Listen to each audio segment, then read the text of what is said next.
TV 타임즈. 더마카와 함께 시선 집중의 문을 열겠습니다. 어서 오세요. 네, 안녕하세요. 더마카입니다. 오늘도 삐딱선 정신에 입각해서 주요 뉴스 챙겨드리겠습니다.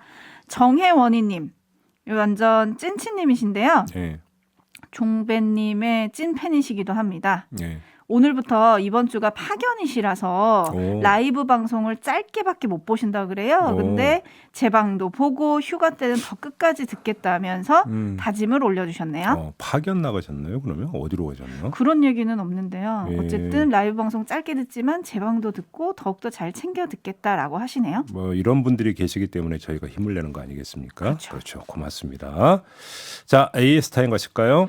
네, 어제 유승민 전 국민의힘 의원이 출연을 해서 정계 은퇴를 번복하면서 경기도지사에 출마한 이유를 밝혔습니다. 네. 그러면서 대선 당시에 대장동 저격수로 인지도가 확 오른 김은혜 의원, 예. 윤석열 당선인 현재 대변인이기도 했죠. 예. 이분의 출마에 대해서 제이비가 물었더니 전혀 부담스럽지 않다. 경선이 오히려 뜨거우면 뜨거울수록 좋다라고 밝혔었는데요. 그럼 방송이니까 그렇게 얘기했겠죠. 아, 속마음은 달랐을까요? 아, 예. 아무튼요. 네. 네, 그런데 어제 김은혜 의원이 윤석열 당선인 대변인 자리를 배현진 의원에게 넘겼습니다. 네. 그리고 조만간 경기도지사 출마를 선언한 걸로 보이는데요. 예. 윤심 정말 작용하지 않을까요? 아니, 어렵게 생각할 이유가 뭐 있어요?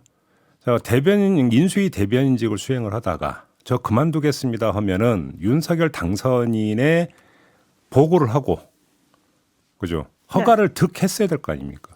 그렇겠죠. 그런 과정이 당연히 있었어야 될 거 아닙니까? 네. 그러면 오케이 했다면 그 자체가 윤심 아닙니까? 아니, 그리고 조금 범위를 넓히면 김은혜 의원의 경기지사 도전설은 인수위가 출범되기 전부터 나왔어요. 그렇죠. 보도 나오면. 그렇죠. 보도에 기초해서 본다면. 네네. 그러면 인수위를 그러니까 윤석열 당선인이 구성하는 과정에서 김은혜 의원을 대변인으로 발탁을 할 때 만약에 그게 탐탁지 않았다라고 한다면 사전에 정리를 하고 대변인으로 발탁을 했을 거 아니겠습니까? 이건 기본 코스 아닙니까? 그렇죠. 네. 그런데 그런 뭔가 보도가 많이 있었음에도 불구하고 인수위 대변인으로 발탁을 했고 그다음에 중간에 대변인직을 내려놓고 경기지사에 도전하는 거에 대해서 전혀 제동을 걸지 않았다라고 한다면 윤심을 뭐 다르게 해석할 이유는 전혀 없는 거 아닌가요, 여기서? 봄봄봄님이 김은혜 의원이 미션을 받은 거 아닐까요? 라고 해주셨는데 네. 여튼 지켜볼 일이고요. 한편 국민의힘 서울시당이 최근 경기도지사 출마를 선언한 강용석 변호사의 복당을 승인을 했습니다. 예. 최고의 의결이 아직 남은 상태이기는 한데요. 어쨌든 복당이 된다면 경기도지사 경선이 조금 더 뜨거워질 것 같습니다. 왜냐하면 강용석 변호사는 이른바 박심을 등에 업은 사람 아니겠습니까? 여기서 이제 그 재미난 포인트가 두 개가 나오는 건데요. 아, 두 개. 예, 지금 더마카가 얘기했던 그 거기서 이제 약간 확장이 되는 건데 정말로 강용석 변호사가 경선에 도전을 한다면 경선 득표율이 얼마가 되느냐. 여기서 이제 포인트가 두 개가 나오는 건데요. 하나는 박심 파워가 어느 정도냐를 재는 것이고 아직 살아있느냐? 또 하나가 있습니다. 가세연의 파워도 잴 수가 있다는 것이죠. 어, 왜냐하면 이제 많은 사람들이 그런 얘기를 해요. 유튜브가 정치에 미치는 영향력. 네. 이 이야기를 많이 하고 있지 않습니까? 그런데 어떤 보수 진영에 있어서 가로세로 연구소가 차지하는 위치라는 게 있지 않습니까? 그다음에 거기 구독자 수가 있지 않습니까? 그렇죠. 조회수가 있잖아요. 그러면 그것이 유튜브 공간에서 나오고 있는 그런 숫자가 현실 정치 영역으로 확장이 될 경우에 어떻게 숫자가 조정이 돼서 나오느냐. 이것도 상당히 재미있는 포인트 아니겠습니까? 그런 점에서 아주 재미난 도전이 될 수 있을 것 같다. 네. 이렇게 말씀을 드릴 수 있을 것 같습니다. 윤심과 박심 그리고 또 다른 후보들이 오고 가는 지방선거판 어떻게 될지 이것도 좀 지켜보도록 하겠습니다. 예. 뉴스와 분석이 함께하는 JB타임즈 오늘 주목할 뉴스들 챙겨드리겠습니다. 첫 번째 뉴스는 어떤 건가요? 한덕수 총리 지명자가 김앤장 고문으로 있으면서 4년 동안 18억 원을 받은 사실이 공개가 되지 않았습니까? 그렇죠. 어제 출근길에 기자가 이에 대해서 입장을 물어보니까 한덕수 지명자가 이렇게 대답을 했거든요. 한번 들어보시죠. 아니 그거는 우리 기자님의 생각이고 네. 이 문제는 우리는 확실해요. 네. 지금 모든 거를 팩트 체크를 해가지고 네. 우리가 국회 청문을 위해서 그 검증을 위해서 제출합니다. 네. 그럼 일단 제출이 되면 네. 그 팩트를 기초로 해가지고 우리 언론도 보시고 네. 또 국회의원도 보시고 다 봐가지고 네. 거기서 이제 질문을 하고 네. 답변을 하고 토론을 해가지고 네. 이제 모두가 판단을 하는 네. 거니까 네. 이렇게 뭐 하나하나를 가지고 이게 뭐 옳으냐 그러냐 네. 그거는 의미가 없다고 생각해요. 그래서 오늘부터는 네. 저희가 그 자료를 잘 만들어서 제출하는 데 집중할 예정입니다. 아무런 그러니까 문제가 거기서 논의를 없다. 하시다고요. 없다 이제 이런. 아니 그런 거를 네. 왜 또 나한테 묻냐고. 그걸 만들어서 네. 여기에 어제 추가로 보도된 내용이 하나 더 있습니다. 네. 김앤장 고문으로 있던 지난해 3월 말에 임기 3년의 SO일 사회이사로 선임이 됐는데 네. 매달 급여로 666만 7천 원, 연봉으로 따지면 대략 8천만 원을 받았다. 이런 보도가 있었습니다. 네, 아니 그걸 왜 나한테 묻냐고 하셨는데 그럼 누구한테 물어야 하나 이런 생각이 좀 들긴 하는데 네. 어쨌든 이 논란을 어떻게 봐야 될까요? 조금 전에 들은 한덕수 지명자의 대답 중에서 귀를 쫑긋거리게 한 게 있었는데 우리는 확실해요. 아, 우리. 라고 하는 대목이 있지 않습니까? 네. 여기서 말한 우리가 김앤장인 것 같기도 하고 청문 준비단인 것 같기도 하고 뭐 약간 헷갈리긴 하는데 네. 최소한 국민은 아닌 것 같죠? 어허, 그렇죠? 네네. 자, 그러면 자신이 몸담았던 김앤장인가? 뭐 예를 들어서 연봉 처리에 어떤 문제도 없었다라는 뜻인가? 내지 청문 준비단 차원에서 이거 다 팩트 체크해서 그러니까 소명할 거다 이런 뜻일까요? 네. 근데 만약에 한덕수 지명자가 그런 의도로 우리 확실해요라고 말을 했다면 그건 제가 볼 때는 답변 핀트가 좀 엇나간 것이다. 이 말씀은 분명히 드릴 수가 있을 것 같습니다. 기자의 질문이나 국민의 궁금증은 그 액수가 정말 맞아요? 이게 아니고 그 액수가 적정하다고 생각하세요? 이거 네. 아닌가요? 그렇죠. 그러니까 팩트 체크를 하고 말 게 아니잖아요, 사실은. 그러면 이게 과합니다. 아닙니다. 저는 제 어떤 그 노력의 대가로서 정당하게 받았다고 생각합니다. 그 얘기를 그러니까 듣고자 하는 거잖아요. 네. 팩트 체크가 여기서 왜 나옵니까? 음. 다시 말해서 지금 궁금해하는 것은 그 18억이라고 하는 액수가 국민 눈높이에 맞느냐 이건데요. 어제 아무튼 한덕수 지명자는 이렇게 대답을 했는데 네. 김은혜 인수위 대변인이 아마 어제 이제 마지막이었던 것 같은데 기자들은 또 이렇게 브리핑한 게 있거든요. 한번 들어주시죠. 일부 국민 눈높이에 맞지 않는 부분이 있다라는 점도 저희가 아마 인지하고 있었던 것 같고요. 그럼에도 불구하고 현재의 난국을 타개할 수 있는 그래서 보다 국민 여러분들께 실질적인 보탬이 될 수 있는 역량과 경륜과 지혜로 이 국정을 새롭게 끌고 갈 수 있는 그런 총리 후보자 적임자로 발표를 했음을 저희가 알려드립니다. 그리고 자세하게 앞으로 인사청문회 과정뿐만 아니라 총리 후보자의 이 부분에 대한 국민께 드리는 말씀도 이어지고 있다고 저는 알고 있습니다. 네, 김은혜 대변인의 이런 브리핑 내용에서 그 길어 올려야 되는 게 두 대목이 있는데요. 하나는 이거잖아요. 인지하고는 있었다. 네. 그러니까 알고는 있었지만 능력을 높였었다 이런 설명이잖아요. 그렇죠. 그럼에도 불구하고라고 그렇죠. 했으니까. 과연 국민이 그렇게 이해하고 넘어갈지 이건 뭐 국민의 판단이니까 좀 지켜보도록 하겠고요. 네. 한덕수 지명자가 국민께 드리는 말씀도 이어지고 있다고 해야지 않았습니까? 네. 그래서 어제 기자가 물었는데 뭐라고 대답했습니까? 그걸 왜 나한테 물어요? 네. 그건 기자님 생각이시고 이렇게 지금 대답을 한 거 아니겠습니까? 네. 답변에 구체성이 담긴 게 아니라 오히려 짜증이 담겨 있지 않았나요?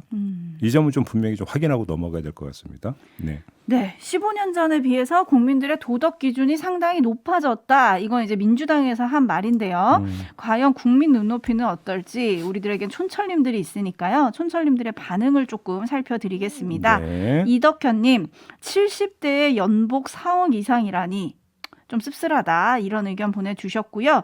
1508님 공무원 할만하네요. 억소리 납니다. 억억 해주셨고 6660님은 그 많은 돈이 고문요 공정과 상식에 부합하는지 생각해봐야 할 것 같습니다. 라고 해주셨고요. 6307님은 풋내기 퇴직금도 50억 받는 시대인데 18억은 좀 가벼워 보입니다. 또 그렇게 대비하니까 또 그렇네. 그렇네요. 그죠? 네, 50억이 있었죠. 저는 좀 허탈하네요. 네. 네. 네, 그렇습니다. 저희 같은 프리랜서는 퇴직금이 없잖아요. 그죠? 네, 퇴직금도 없고 뭐 출연료도 얼마 안 되고 계속 진행해야 하나 이런 생각이 들긴 하는데. 여기서 영업 멘트가 나오네. 그 틈을 비집고. 네. 네. 어쨌든 또 많은 분들이 혹시 그 돈을 받고 또 그만한 일을 했으면 뭐 돈이 많다고 뭐라고 할 일은 아니지 않느냐. 뭐 능력만큼 받는 거 아니냐 이런 의견을 또 보내주시는 분들도 계시긴 하거든요. 그러니까 결국 이거는 이제 여론이 좌우하는 거죠. 네. 국민 눈높이에 맞느냐 아니냐. 그렇죠. 네, 이렇게 봐야 되는 거죠. 네, 한편 내각 인선도 지금 진행이 되고 있지 않습니까? 장관 후보자들이요. 예. 거기에 인사 검증 항목에 자녀 진학 과정에 대한 소명 그리고 가상화폐 보유 처분 현황이 추가됐다고 합니다. 네. 시대 흐름에 맞게 공직자 검증 기준도 진화하고 있다. 이게 인수위의 설명인데요. 네. 아무래도 문재인 정부 시절에 여러 가지 논란들을 조금 상기시키는 조치가 아닌가 싶기도 합니다. 그러게요. 떠오르는 몇몇 이름이 있죠. 네. 어쨌든 요런 것까지 다 밝히면서 청문회 전국의 설자가 누구인가 참 궁금합니다. 그래서 뭐 청문회 제도 손봐야 된다는 얘기가 이제 맨날 나오는 거 아니겠습니까? 네. 정책 청문회로 가야 된다 이런 얘기하는데 별로 실현될 가능성은 없어 보이고요. 그러니까요. 네. 자, 아무튼 이 부분도 지켜봐야 할 부분인 것 같고요. 예. JB타임스 다음 주목할 뉴스는 어떤 건가요? 일부 민주당 의원들이 아마 지금 하고 있을 것 같은데요. 네. 지하철 휠체어 출근 챌린지를 벌인다고 어제 이제 뉴스가 나왔어요. 그러니까 장애인 이동권 시위에 대해서 이준석 국민의힘 이제 대표가 비판하고 나서지 않았습니까? 네. 이거에 대한 맞불 성격이라고 좀 볼 수 있을지 모르겠는데 아무튼 같은 당의 최혜영 의원이 제안을 해서 여러 의원이 동참을 한다라는 건데요. 보여주기식이 아닌 진정성 있는 체험을 한다는 기조 아래 별도의 행사나 기자회견 등은 진행하지 않는다. 또 이렇게 한다고 합니다. 네, 방송 들어오기 전에 몇몇 의원들한테 전화 걸어서 확인을 했더니 최혜영 의원이 의총에서 우리 당 모든 의원들이 좀 함께했으면 좋겠다라고 제안을 했고 네. 현재 몇몇 의원들이 실제로 하고 있다라는 얘기를 전해줬는데요. 예. 적절한 액션, 적절한 타이밍이라고 봐야 할까요? 뭐 꼭 이거를 박정하게 이렇게 평가할 이유는 저는 없다고 생각은 해요. 하지만 저희들의 정신이 뭡니까? 삐딱선 정신 아니겠습니까? 그렇죠. 삐딱선 정신 한번 좀 발휘해 보겠는데요. 민주당 의원들은 진정성 있는 체험을 강조를 했던데 한번 좀 되물어보고 싶은 게 뭐냐면 체험이라는 단어를 어떻게 이해할 거냐라는 거죠. 체험이라고 하는 것은 실상을 잘 몰라서 그 실상을 알기 위해서 몸으로 부닥쳐 보는 것. 소박하게 좀 이렇게 해석을 한다면 네. 이 그 장애인이 휠체어 타고 지하철을 타기가 얼마나 어려운지 그 실상을 몰라서 체험을 해야 되는 것이냐. 이런 얘기를 한번 되물어 볼 수 있는 거 아니겠습니까? 사실은 이거는 안 봐도 비디오인 측면이 있는 것 아니겠습니까? 실상을 알겠죠. 네. 그러니까요. 아니면 저는 이런 어떤 챌린지에 일정하게 정치적 액션이 담길 수 있다고 생각을 해요. 그래서 진정성 있는 걸 보여주기 위해서 그러니까 대외 홍보나 이런 걸 안 한다고 했는데 오히려 거꾸로 네. 체험의 성격 말고 시민과 공유의 성격을 오히려 저는 더 강조를 했어야 되는 거 아니냐. 오히려 그러면. 왜 그러냐면 그래서 많은 시민에게 저희가 이렇게 합니다. 해서 해보니까 이렇습니다. 그러니까 장애인 이동권 어떤 목소리에 우리가 귀 기울여서 같이 힘을 모아야 되지 않습니까? 오히려 목소리를 높이는 게 네. 오히려 더 맞는 거 아닌가요? 그러니까 오히려 이것이 쇼로 비춰질까 봐 지레 어떤 겁먹고 했던 부분들 할 거라면 차라리 오히려 그렇게 갔어야 되는 게 현실에 맞고 현실에 더 필요한 게 아닌가 싶은 그 말씀을 하나를 좀 드리고 싶은 게 있고요. 네. 두 번째는 국회의원들이 해야 되는 것은 뭔가 현실 밀착이라고 하는 취지에 대해서 뭐 더 이상 뭐라고 삐딱선 안 타겠습니다만 본질적인 문제는 지금 장애인들이 이야기하고 있는 바가 뭐겠습니까? 그걸 입법으로 연결시켜 달라라는 그렇죠. 거죠.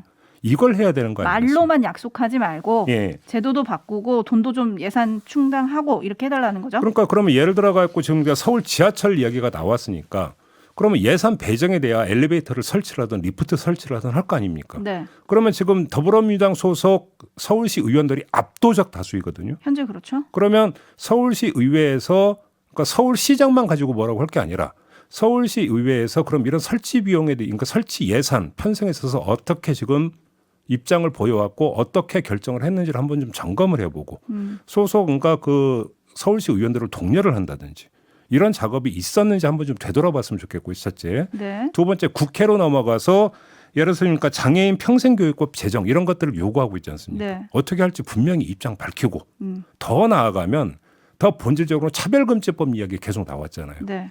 민주당 지금까지 뜨뜻미지근했던 거 세상이 다 알지 않습니까? 네. 이거에 대해서 확실하게 입장 밝히고 자신의 본업에 맞게 입장을 밝히는 게 더 본질적인 문제다.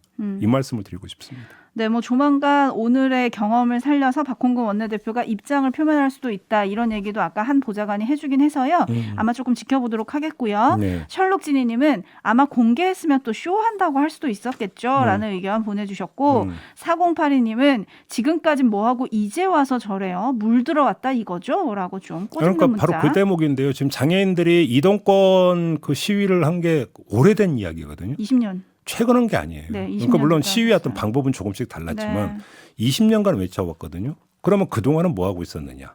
이 이야기가 당연히 나오는 거잖아요. 네, 반면에 3097님은 의그 체험 웃기네요. 그 시간에 법이나 빨리 통과시켜라 점점점 해주셨고요. 김옥자님은 그래도 쇼라도 한 게 어디냐. 라는 의견 보내주셨는데 그렇죠. 쇼가 되지 않도록 욕하는 것보다는 네, 그렇죠. 쇼가 되지 않도록 후속 조치를 저희가 또 시선 집중하겠습니다. 네. JB타임즈 다음 주목할 뉴스 오디오로 먼저 만나보시죠. 감사원이 그 업무 보고 당시에 상반기에 진행 중이거나 진행할 계획인 감사 현안을 인수위에 보고한 바 있습니다.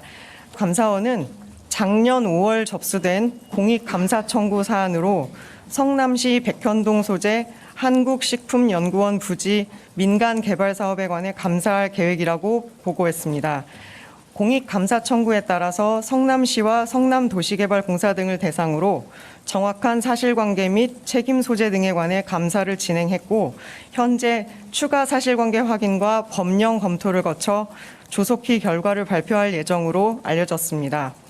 감사원은 작년 3월 접수한 국가물관리위원회 및 환경부의 금강 및 영산강 보호 해체 및 개방 결정에 대한 공익감사 청구에 대해 일부 감사 실시 결정을 하고 현재 감사가 진행 중이라고 보고했습니다. 네, 이게 어제 인수위 공식 브리핑 내용인데요. 네. 지금 두 가지가 나왔죠. 하나가 백현동, 두 번째가 사대강. 이 네. 두 가지가 나오는데 여기에 오디오에 담지 못한 또 한 가지가 있거든요. 지방자치단체와 지방공기업 그리고 민간 사업자 간의 민관 합동 개발 사업 추진 과정 전반을 점검할 계획이라고 감사원이 보고했다.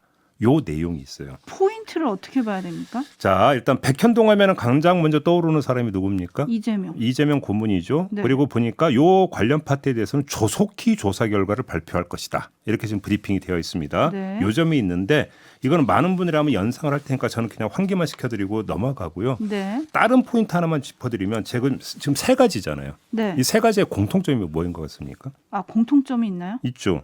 지방에서 한다? 지방 행정 또는 지방 사업 관련이라는 겁니다. 아하. 이러면 이것이 지방선거와 관련이 있는 건지 당연히 궁금해지는 것 아니겠습니까? 네. 그런데 뭐 예를 들어서 백현동 같은 경우는 조속히 발표한다고 했으니까 혹시 이게 지금 그 지방선거 전에 발표가 되는 건지 이것도 좀 체크를 해봐야 될 것 같은데 나머지 두 건 같은 경우는 현실적으로 지방선거 전에 감사 결과가 발표될 가능성은 그렇게 높아 보이지는 않아요.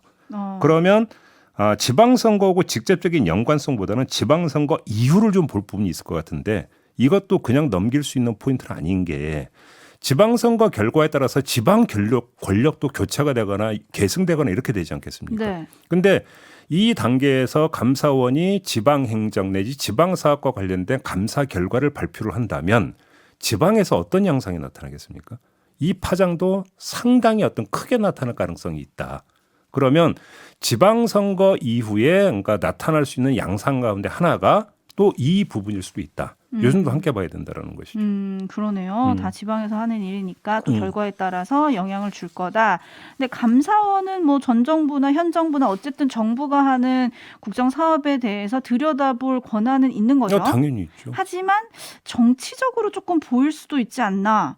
라는 생각도 들긴 하네요. 제가 이 얘기를 왜 하냐면 지금 몇몇 촌철님들이 왜 특정 지역만 꼭꼭 찝어져 있나요? 전국적으로 다 해야 되는 거 아닌가요? 라는 의견을 보내주셔서 여쭤봤습니다. 예, 그래서 뭐 세 번째 이제 제가 전해드렸던 지자체와 민간 이제 그 합동 사업 이런 것 같은 경우는 특정 지역을 지금 적시하지는 않았기 때문에 모든 걸 다 일반화할 수는 없겠습니다만 네. 아무튼 지방 전체에 이게 미치는 파장을 좀 앞으로 주목할 필요가 있다. 주목할 필요가 있다. 네, 이전까지만 좀 말씀을 드려야 될 것 같습니다. 네. 자, JB타임즈 이렇게 이제 마무리를 하도록 하고요. 내일을 기약하면서 더마카하고는 인사를 나누도록 하겠습니다. 수고하셨어요. 고맙습니다.